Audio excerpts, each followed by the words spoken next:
ব্যাপারে দেখেন ভাই, আমি প্রথমে বলি আমার ভাইয়ের সাথে আমি ওনার সাথে একদম মানে কী বলবো সম্মানের সহিত দ্বিমত।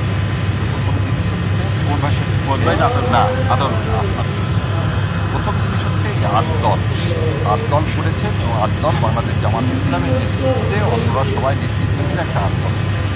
As per as I am concern এখানে বাংলাদেশ জামাত ইসলামের আমির সাহেব এবং ওনারা মিলে বসে ঠিক করবেন যে যদি ইলেকশনে ইনশাল্লাহ আল্লাহ এই আট দলকে জয়যুক্ত করেন তাহলে কে কী হবেন প্রধানমন্ত্রী। এবার সেটা ইলেকশনের আগেই ঘোষণা করবে, এরকম না যে ইলেকশনের পরে।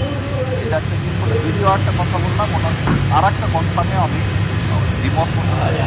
তার কি আসবে কি আসবে না তার সাথে এই নির্বাচনের কোনো সম্পর্ক নাই। এবং দ্বিতীয় নম্বর কথাতেও আমি দ্বিমত করতেছি, তার কি আসবে কি আসবে না এটা আট দল না, এবি পার্টি না, এটা বাংলাদেশের কারোই হেডেক হওয়ার কথা না। কারণ এটা একমাত্র বিএনপির ব্যাপার, বিএনপি ঠিক করবে, বিএনপি বুঝবে, এটা প্রথম থেকে। দ্বিতীয় কথা তুষার ভাই একটু আগে বললো, তুষার ভাই তো প্রথম দিকে ছিল না, প্রথমে কিন্তু আমরা বলছি বাংলাদেশের 3টে ইলেকশন বাদে আর কোনো ইলেকশন ফ্রি ফেয়ার হয়। যে 3টা ইলেকশনের কথা আমরা বলছি 91, 96, 2001 এবং 96 সালে ভাই যেমন বললেন 96 সালে জামাত তিনটা সিট পাওয়া নাই, যেমন 90 সালে তারা 17টা সিট পায়। মানুষ যদি প্রত্যাখ্যান করে তাহলে তো কিছু করার নেই, তার মানে ক্রেডিবল ভোট হয়ে এবারে যদি জামাতকে প্রত্যাখ্যান করে কিছু করার আছে, কিছু করার। মানুষকে ভোট দিতে হবে ভোটের জায়গায়। আর যেটা ওয়াদ বললেন, ওয়াদের সাথে আমি একটু দ্বিমতেই, কারণ এভেন্টুয়ালি লিড যদি না থাকে তাহলে আমরা সবাই বললাম 3টা দিন, একটা হচ্ছে সংস্কার, বিচার আর ইলেকশন। সংস্কারের জন্য আমরা একমত হলাম, বিচার অনগোয়িং এবং ইলেকশনের শিডিউলের জন্য আমরা সবাই বলছি জি। এবং আরেকটা জিনিস 5 থেকে আপনি মনে ভুলে দেন না, 5 থেকে 8 তারিখ কোথায়, এই যেমন আপনাকে বলি মখা আলমগীরেরা কী করছিলেন 96 সালে জনতার মঞ্চ বলে হানিফ সাহেবরা একটা মঞ্চ তৈরি করছে, করে যে অবস্থা তৈরি করছিলেন তারই কিন্তু রিফ্লেকশনে কী হলো, তত্ত্বাবধায়ক ব্যবস্থা পাস হলো। তারই পরে কিন্তু তত্ত্বাবধায়কের উপর ভিত্তি করে ইলেকশন হলো। তখন কিন্তু সবাই বলছিল প্রশাসনের সর্বস্তরে বিএনপির লোক বসে আছে, কিন্তু বিএনপি কিন্তু জেতেনি। ঠিক একই রকম 90 সালে শাহাবুদ্দিন সাহেব যখন আসছে সবাই বলছে যে প্রশাসনে এরশাদ সাহেবের লোক বসে আছে, কিন্তু সেই সময় কিন্তু সবাই ভাবছিল না আওয়ামী লীগের লোক বেশি, আওয়ামী লীগ কিন্তু এখানে জেতেনি। ঠিক একইভাবে যখন আপনি লতিফুর রহমানের সময় সবাই বললো আওয়ামী লীগের লোকজন প্রশাসনের মধ্যে আছে এবং দেখেন আওয়ামী লীগ জেতেনি, বিএনপি।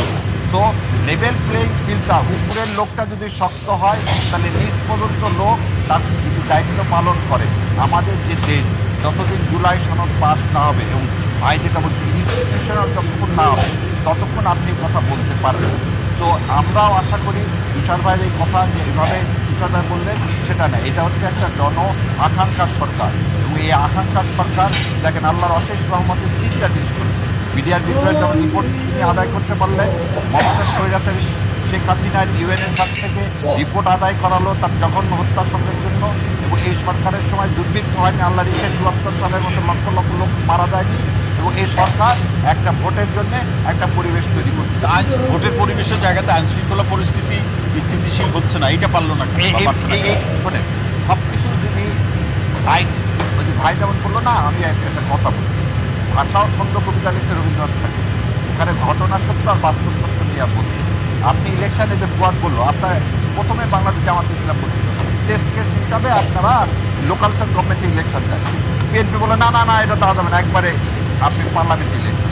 তো টেস্ট কেস হিসাবে তো আপনি দিতে পারতেন, আজকে সেটা দেননি, পার্লামেন্ট ইলেকশন এবং আমরা সবাই দায়বদ্ধ এটা একটা ভালো ইলেকশন করার জন্য। আমি কেন 5 তারিখ থেকে 8 তারিখের কথা বললাম, সেটা পুলিশ ছিল না, কেউ ছিল না, আমরা আমাদেরটা পাহারা দিচ্ছি। আর 20 জন লোক মারা যাচ্ছে, এই যে কথাগুলো এইভাবে আসতেছে, আওয়ামী লীগ তো মারা প্রতিদিন আওয়ামী লীগ তো অকারেন্স করতেছে, আওয়ামী লীগের টাকা এখানে ইন্ডিয়ান বর্ডার দিয়ে টাকাগুলো আসতেছে দেশে অস্থিরতা করার জন্য, সেটা কিন্তু আপনি আমি অস্বীকার করতে পারবো না। সেটা ঠেকাতে পারছেন না, এটা এদের ঠেকাতে পারছেন না কেন, এই যে কথাটা বলতেছি সেই জন্য ওই জায়েদের কথাটাই অনবরত একজনের সাথে আর একজনের সাথে যে যুদ্ধ করার জন্য তো আওয়ামী লীগের পট বাহিনী লেগে আছে। তারপরও তো আমরা স্থিতি, আপনি দেখেন তো জামাত বিএনপির কয় জায়গায় মারামারি গত 58 বছরে, বা জামাত বিএনপি বাদ দিলাম, এবি পার্টির সাথে কোন পার্টির মারামারি হয়নি তো। তো বিচ্ছিন্ন কোনো ঘটনাকে হাইলাইট করা যাবে না, আমরা এক জায়গায় একতাবদ্ধ, ভারতীয় আধিপত্যবাদ এবং আওয়ামী লীগের।